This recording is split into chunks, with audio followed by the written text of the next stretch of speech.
அனைவருக்கும் வணக்கம். அன்பால் இணைவோம், ஆரோக்கியமாக வாழ்வோம். இன்று இணைந்திருங்கள் ஹெல்தி ஹோம் சமையலோடு.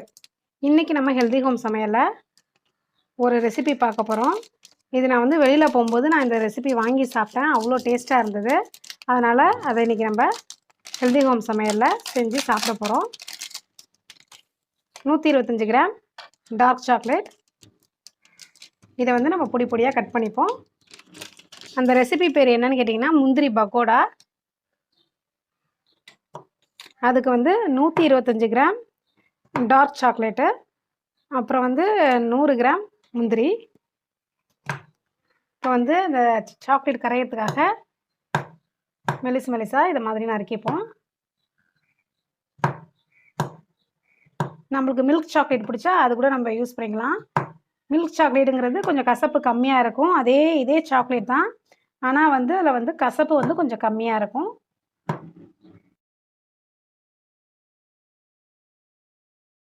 இப்போ கட் பண்ண சாக்லேட்டை ஒரு பவுலில் போட்டுப்போம். இந்த பவுலில் தான் நம்ம மெல்ட் பண்ண போகிறோம் இந்த சாக்லேட்டை. அடுத்தது ஃப்ரெஷ் முந்திரி. நம்மளுக்கு முந்திரி நல்லா கிறிஸ்பாக இருக்கணும். முந்திரி நல்லா மொறுன்னு இருக்கணும். அப்படி இல்லைன்னா நம்ம வானலில் போட்டு லேசாக ஃப்ரை பண்ணிவிட்டு அப்புறம் யூஸ் பண்ணிக்கலாம். இப்போ இந்த முந்திரியை பொடி பொடியாக கட் பண்ணிப்போம்.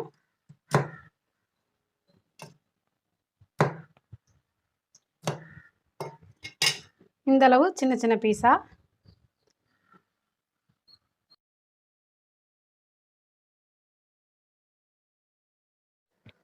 அடுப்பில் கொதிக்கிற தண்ணி மேலே நம்ம வச்சுருக்க சாக்லேட்டை வைக்க போகிறோம். டபுள் பாயிலிங் மெத்தடில். இப்போ அடியில் தண்ணி கொதிச்சு அந்த தண்ணி கொதிக்கிற தண்ணி இந்த இதில் ஹீட்டில் இந்த சாக்லேட் உருகும்.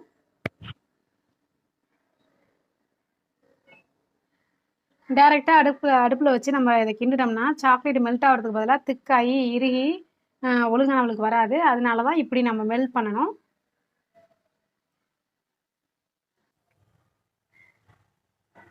சாக்லேட் நல்லா மெல்ட் ஆகினோன்னே நம்ம இதில் முந்திரி சேர்த்துப்போம்.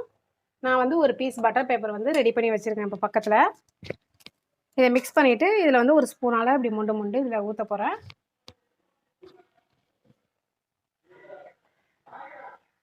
நல்லா நம்ம குவாலிட்டியான சாக்லேட் வாங்கினா தான் ஃப்ளேவர் நல்லாயிருக்கும். இந்த காம்பவுண்ட் சாக்லேட்டுன்னு சொல்லிட்டு கடையில் இருக்கும், அதை வாங்கினோம்னா அந்த அளவுக்கு நம்மளுக்கு டேஸ்ட் கொஞ்சம் கம்மியாக தான் இருக்கும். இப்போ நம்மளுக்கு இந்த அளவுக்கு மெல்ட் ஆனோடனே இதில் வச்சுருக்க முந்திரியை போட்டு மிக்ஸ் பண்ணிப்போம்.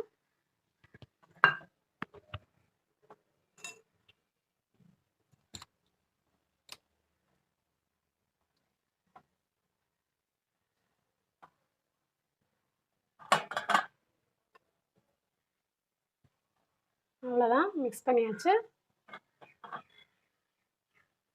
இப்போ இதை எடுத்துடலாம்.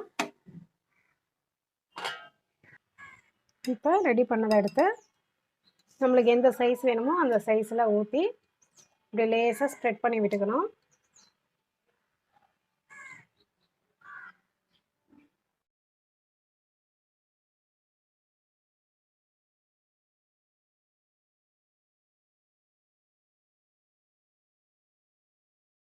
எதுக்கு பட்டர் ஷீட்டில் வைக்கிறேன்னா எடுக்கும்போது ஈஸியாக இருக்கும். கவரை திருப்பி எடுத்தலாம், அதுக்காக தான் நான் பட்டர் ஷீட்டில் வைக்கிறேன்.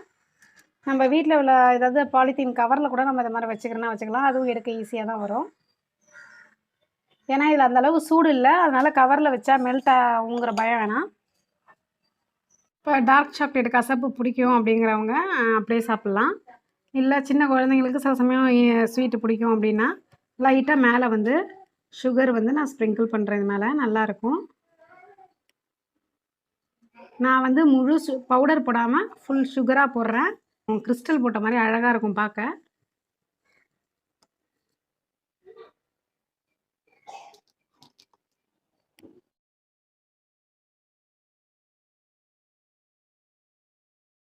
இதை மாதிரி சுகர் எல்லாத்துலேயும் ஸ்ப்ரிங்கிள் பண்ணி விட்டுட்டு இதை ஒரு அரை மணி நேரம் ஃப்ரிட்ஜில் வச்சுருவோம்.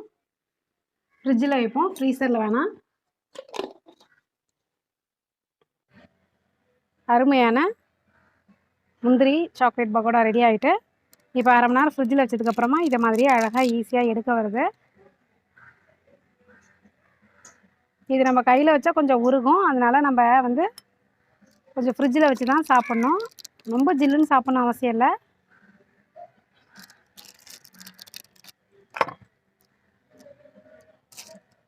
நீங்களும் இந்த ரெசிபியை ட்ரை பண்ணி பாருங்கள். இன்னொரு வீடியோவில் நான் உங்களை சந்திக்கிறேன். நன்றி.